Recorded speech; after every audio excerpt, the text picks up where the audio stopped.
গোপালগঞ্জ জেলার নামই বদলে যাবে, বুঝছেন? গোপালগঞ্জ আর থাকবে না। আল্লাহর গজব করবে আপনারা যা শুরু করে দিয়েছেন। কতগুলো আলেমকে হত্যা করেছেন, এতিমকে হত্যা করেছেন, কতগুলো বিডিআর অফিসারকে হত্যা করেছেন। সেদিন কি কোথায় ছিল হাসিনা? সেদিন হাসিনা কোথায় ছিল? এতগুলো অফিসারকে মারলো, 57 জন অফিসারকে হত্যা করলো। সেদিন হাসিনার এই ফোর্স কোথায় ছিল? কেন সে ফোর্স পাঠায় নাই? আসলে তো সে নিজেই জড়িত ছিল এই হত্যাকাণ্ডের সঙ্গে। সেজন্যই আজকে তো এমন অনেক আননোন চেহারা দেখা যায় যাদেরকে চেনা যায় না যে তারা আসলেই বাংলাদেশি কিনা।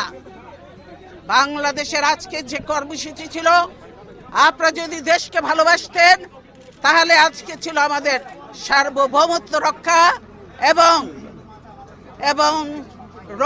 Democracy for road